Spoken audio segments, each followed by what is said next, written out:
El umbral del conocimiento. El mundo había alcanzado una cúspide en el avance científico. Los biólogos habían descifrado el código genético humano con una precisión aterradora. Los físicos habían descorrido el velo de la estructura cuántica del universo, y los matemáticos habían resuelto ecuaciones que hasta entonces eran consideradas imposibles. Las ciencias, cada una por su lado, habían avanzado a pasos agigantados, sin que los límites de lo imposible parecieran inmutables. En los laboratorios más avanzados del mundo, había un grupo de científicos que trabajaba en un proyecto ultrasecreto. No se trataba de avances en una ciencia específica, sino de la convergencia de todas ellas. Biología, física, matemáticas, incluso las artes ocultas que siglos atrás habían sido descartadas por irracionales. La idea era simple, pero aterradora. ¿Y si todas las ramas del conocimiento, desde los quarks hasta las estrellas, estuvieran conectadas por una sola verdad subyacente? Una ecuación fundamental, una lógica oculta que ningún ser humano había descifrado porque nuestras mentes, limitadas y fragmentadas, no podían soportar la visión total. El equipo, conformado por los más brillantes de cada disciplina, trabajaba día y noche en la instalación subterránea conocida como El Umbral, un centro de investigación apartado de la civilización, enterrado en una montaña donde la luz del día apenas alcanzaba. Los científicos estaban aislados de todo contacto exterior, no por el miedo a las filtraciones de secretos, sino por un temor más profundo: la creciente sospecha de que estaban jugando con fuerzas que jamás debieron ser tocadas. Durante años, los avances parecían prometedores pero inofensivos. Las distintas disciplinas se entrelazaban en formas inesperadas, pero nada abiertamente peligroso se había manifestado. Hasta que un día, el físico cuántico del equipo, el Dr. Marek, halló una discrepancia en sus cálculos. Era un error minúsculo, un residuo numérico que no cuadraba con las predicciones. Intrigado, dedicó semanas a resolverlo, hasta que dio con una solución. La anomalía no era un error, sino una señal, un patrón. El patrón se replicaba en todas las disciplinas. Lo que Marek descubrió era un hilo común que conectaba la genética, la estructura del universo y la teoría de sistemas caóticos. La ecuación final que describía esta conexión no era simplemente compleja, era inimaginable, una ventana hacia una verdad que ninguna mente humana podía abarcar en su totalidad sin consecuencias. Y cuando el grupo de científicos la descubrió, ya era demasiado tarde. El día en que la ecuación fue completa, el equipo entero comenzó a experimentar síntomas. Al principio eran sutiles: jaquecas, insomnio, un vago malestar. Pero con cada día que pasaba, los síntomas empeoraban. El biólogo del equipo, la doctora Patel, empezó a alucinar.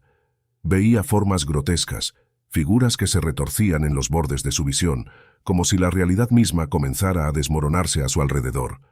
El matemático, el Dr. Stein, comenzó a murmurar en un lenguaje desconocido.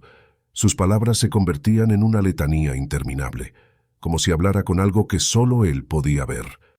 A medida que sus mentes se fragmentaban, la ecuación revelaba algo más terrible aún. La humanidad no era el centro del universo, ni siquiera un participante relevante en la vasta red de existencia. Era una anomalía, un error cósmico que había despertado la atención de algo inmensurable, algo que existía más allá del tiempo y del espacio. Y este algo ya había fijado su mirada en la Tierra.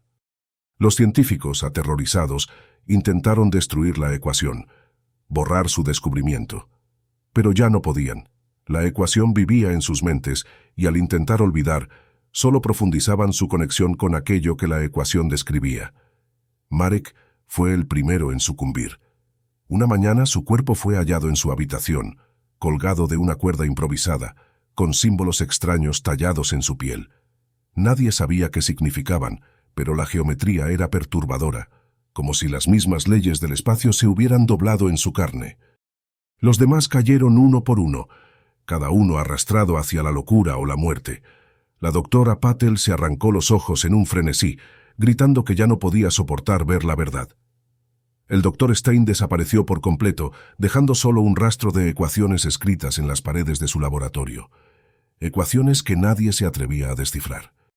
Finalmente solo quedaba un hombre, el director del proyecto, el Dr. Harris.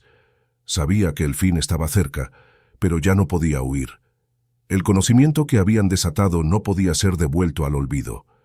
Era como una infección, que se extendía no solo a ellos, sino al mundo exterior. La ecuación había abierto una puerta, y lo que había al otro lado estaba entrando. Antes de que lo consumiera por completo, Harris escribió su última nota. Las ciencias, cada una de ellas esforzándose en su propia dirección, nos han hecho poco daño hasta ahora.